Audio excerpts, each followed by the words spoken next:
With so many options, why choose Arizona State University? For me, the only online option was ASU because of the quality. Their faculty was really involved with their students and care about your personal journey. The dedication to my personal development from my professors, that's been extremely valuable to me.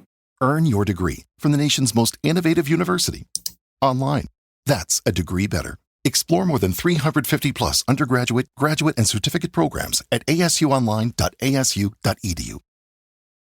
You just realized your business needed to hire someone yesterday. How can you find amazing candidates fast? Easy. Just use Indeed. Stop struggling to get your job post seen on other job sites. With Indeed sponsored jobs, your post jumps to the top of the page for your relevant candidates, so you can reach the people you want faster. According to Indeed data, sponsored jobs posted directly on Indeed have 45% more applications than non-sponsored jobs. Don't wait any longer. Speed up your hiring right now with Indeed. And listeners of this show will get a $75 sponsored job credit to get your jobs more visibility at Indeed.com/ARTS. Just go to Indeed.com/ARTS right now and support our show by saying you heard about Indeed on this podcast. Terms and conditions apply. Hiring? Indeed is all you need. Este es el podcast de Toño Esquinca. Y en el librero el día de hoy le quiero hablar a usted, creo que ha sido uno de los libros más, ¿cómo podríamos decir? Pues sí, más leídos de este milenio. Fíjese nada más. Y por el título, cuando salió el título, yo honestamente no conocía al autor. Este libro ya tiene muchísimos años, pero me llamó mucho la atención cuando vi el título y en aquel entonces lo leí. Y es Robin Sharma. Y este libro, muchos, millones lo leímos. El monje que vendió su Ferrari. Y como idea base o básica de ese libro, El monje que vendió su Ferrari, a mí me llamó honestamente la atención ese libro cuando lo leí hace muchísimos años, pues porque en aquel entonces no era algo tan común ver este tipo de libros y no era algo tan sencillo. Y cuando lo leí, El monje que vendió su Ferrari, créame que me gustó muchísimo, pero muchísimo. Y es un libro que ya tiene mucho tiempo. Él lo escribió a la edad de 25 años y nació en 1996 este libro. En aquel entonces, en 1996, era difícil ver este tipo de libros. Pero déjeme hablarle de las lecciones básicas del monje que vendió su Ferrari. Lo venden en cualquier lugar y creo que vale la pena muchísimo uno de esos libros que usted puede leer. Él habla, y era de los primeros que tocaba temas que hoy en día pues son muy trillados. Hablaba del propósito de la vida, que no es ganarse la vida, sino marcar una diferencia. Es ser importantes, ser una fuerza para el bien y dejar el mundo mejor de como lo encontramos cuando nacimos. Ese es el propósito de la vida. Y él habla del propósito y de vivir nuestra vida con propósito, y la historia reta a quien lee este libro a reevaluar sus prioridades, a buscar una vida impulsada por un propósito más profundo, no solo en el éxito material, no. Ese libro me encanta porque fomenta el autodescubrimiento para identificar nuestros talentos, nuestras pasiones únicas, alinear nuestras acciones con lo que realmente nos importa. Y mire, este libro fue quizá uno de los factores fundamentales que a mí me ayudaron en aquel entonces a dedicarme a lo que me dedico hoy, de decir, bueno, lo que más me apasiona es la música y el radio, me quiero dedicar a ello. Pero créame que a mí ese libro me sirvió mucho. También habla de cómo dominar a la mente.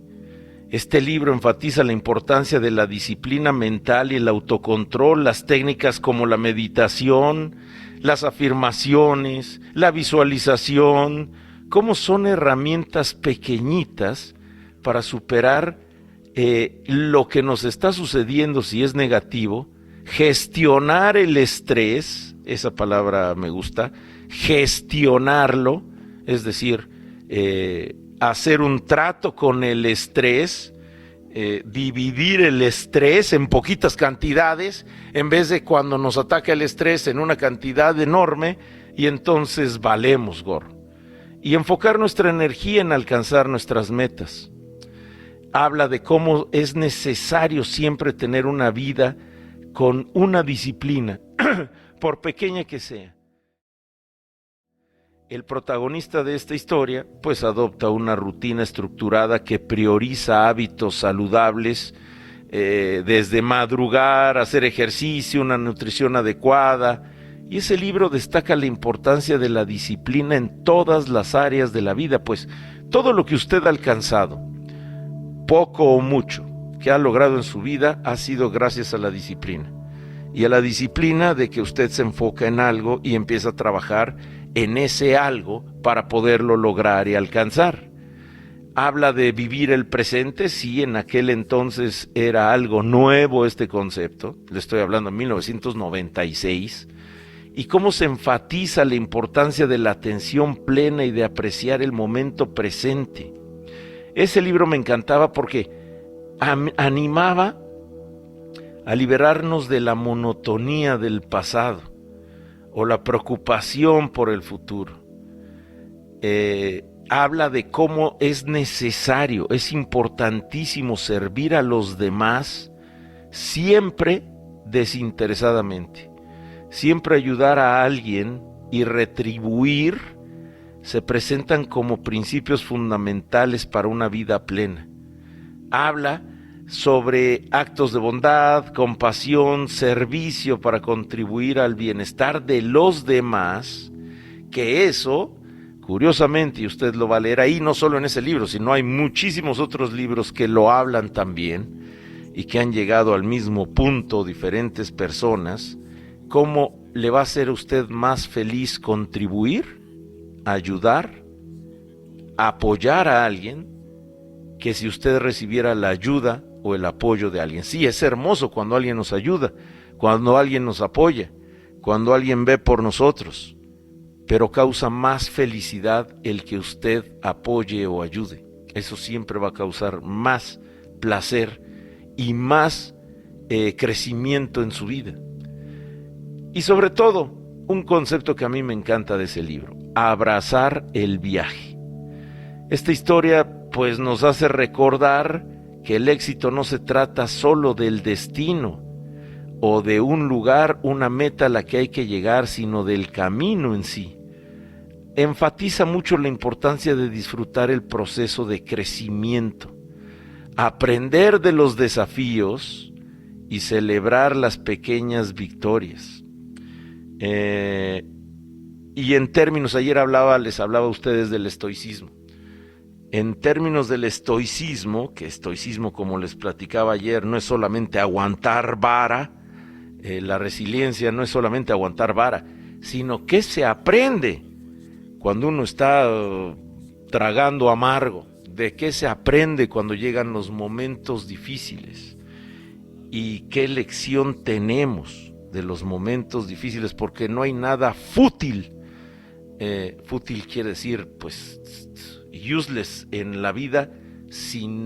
No hay nada que nos suceda que no nos tenga que enseñar algo.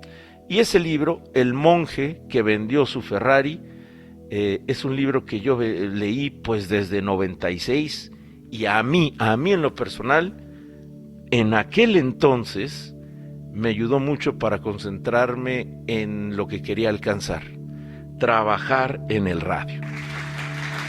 Yo le recomiendo que si no lo ha leído o hace mucho que lo leyó, le dé otra releída, lo lea, y créame, a los adolescentes les sigue funcionando enormemente bien. Escucha a Toño Esquinca todos los días de 6 a 1 de la tarde en Alfa, donde todo nace. Audiocentro.